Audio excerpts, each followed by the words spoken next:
Welcome back to the scientific writing class. Today's lecture will be a summary of common errors. And I have divided these common errors into three: structural errors, grammar errors, and style errors. However, the most biggest error in writing is not to write at all. But let's talk first of all about the structural errors. The first error, no clear goal. Then what you need to do is the following. You need to state your overall goal in the abstract. The last paragraph of the intro needs to state the overall goal or question. Use your list of adjectives to structure the intro, methods, results, and discussion. 1 to 2 paragraphs in each for each objective, and then address each goal in a dedicated part of the methods, results, and introduction. You need in your story to link the arcs. If you do not link the arcs, as discussed before, if you have broken arcs, you don't have a story and the reader will get frustrated. Next structural error is having no plan. This you can correct by using the IMRAD structure.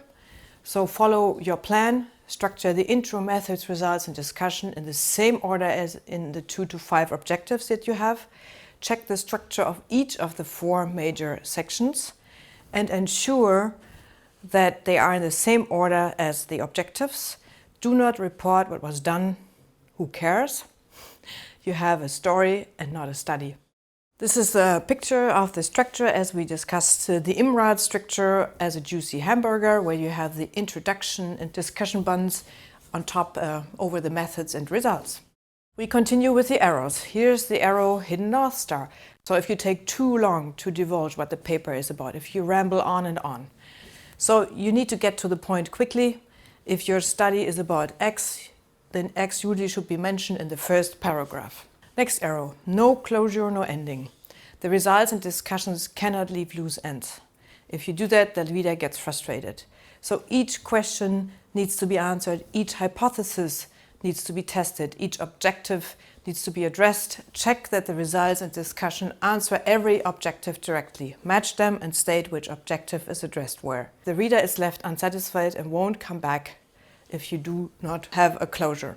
Remember the balances of the paper. Ideally, you have a balanced paper on target, as here seen with the introduction, discussion matching the width.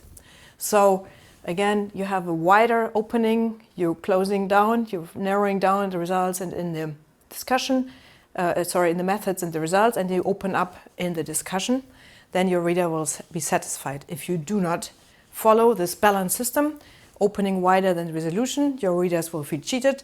If the resolution is wider than the opening, it's under-promising, and the reader will not even recognize that you have a very interesting story.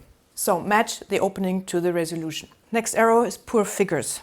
We have a lecture specifically only for figures, and the figures need to stand on their own. They are there to help, not to undermine you. So here are some examples of some nice figures where you can see that the authors worked with colors, with clear axes, nice maps. This is what you have to do. Figures need to stand on their own and they're there to help. Next arrow, it's about paragraphs. If you try to say too much, if it's not coherent, if you have too many important points in them, then the paragraphs are difficult to read. So keep like things in the same paragraph, and also remember the topic and the stress position. Remember that our brains are used to which position should be used in a sentence. The example of the bees and the pollen. The beginning is the topic position, the end is the stress position. So the first tells us something about the bees, the second tells us something about the pollen. So remember this structure and try to think about it when you correct your paragraphs. Summary, this is provided by Josh Schimel, and it's a very good summary what to focus on, again in 5 points. So what is your opening? This should identify the larger problem to which you are contributing, give readers a sense of the direction your paper is going, and make it clear why it is important. It should engage the widest audience practical. So wide opening. Then you continue, what is your specific question or hypothesis? Third, what are the key results of your work? So identify these in a short list. There should be no more than 2 to 3 points.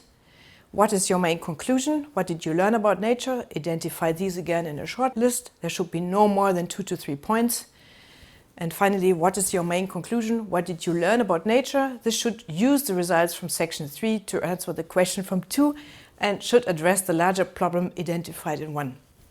So here you wrap everything together basically. So we continue with the grammar errors. Again, biggest problem is if you do not write, but here's a summary of some of the grammar issues that I collected.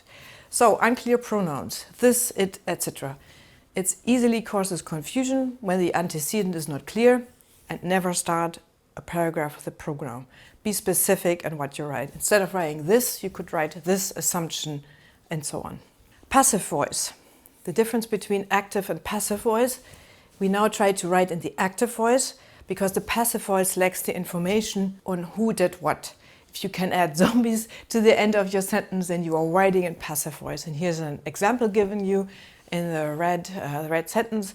And when you read it, you cannot identify who's done it, who is the author. It has been shown numerous times. It was decided to examine. So you don't know who did what. And we try to change it by putting it into active voice, our writing. Next one, tenses are all over the place. This is also something you can correct. Most important, be consistent with your tenses. And here are some guidelines how you should write the tenses in the specific sections. So your approach and your findings in the past tense, your methods in the past tense, that's the easiest one, it's consistently past tense.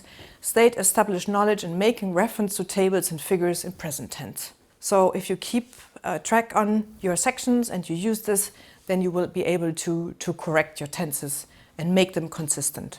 Next arrow, sentences that start with the reference. You should focus on what and not who. So basically you should put the reference to the end of the sentence. The reference belongs at the end to support your statement. So put the authors at the end. Finally, style errors. First of all, the terminology slippage. In class I showed you the example about land coverage change, land unit change, land system change. Basically all the words mean the same thing. This is what I mean here.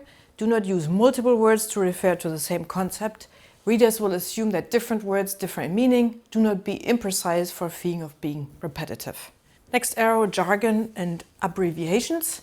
Jargon are terms only known to a few. Contrary to popular belief, writing does not become more scientific by becoming incomprehensible. There are some exceptions of the rule, but you should avoid almost all abbreviations. Explain them with brackets. And some abbreviations are fine or should be common knowledge. DNR is one, GIS might be one. And you should also not use abbreviations in the abstract. Next arrow, unnecessarily long. So avoid lengthy and uninformative words. Simplify your sentences. This makes the reading much easier.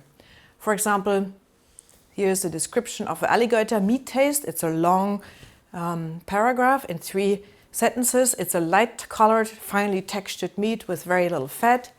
It cuts easily and is moist if not overcooked. The flavor is mild. You could easily simplify it to it tastes like chicken but a little meatier. So there's 3 sentences, there's 1 sentence. And you made it easier. This is an example from the book by Schimel. Some more advices on writing. Just write. Do not worry about perfection yet. It's really one of the clearest messages that I can tell you. Just write. Keep going. If you're missing information, mark the spot and then do more research later to fill in the gap. Do not wait until the last minute. You will need time to revise, edit and proofread. We will go into this in the time management class. Read and write in parallel. Take all the help you can get. This includes also online resources. For example, here's an app, Hemingway app, where you can enter your writing and it will mark how it grades your writing basically. For example, it finds adverbs or passive voice, as I discussed before. You identify this, you can correct it, or sentences hard to read where you have to simplify it. You need to try it out, the same as with this one. This is called Grammarly.com. This also corrects the punctuation, and I can only suggest that you try it out. Finally, peer support can be very important. I suggest the following. You could create a space for writing time, write together or share results, get motivation and avoid procrastination, get feedback, and develop and maintain ideal writing habits. For some of you, it might be easier to do it alone, but for some, of you, it might be nice to do this within a peer team, and thus I recommend that you check it out.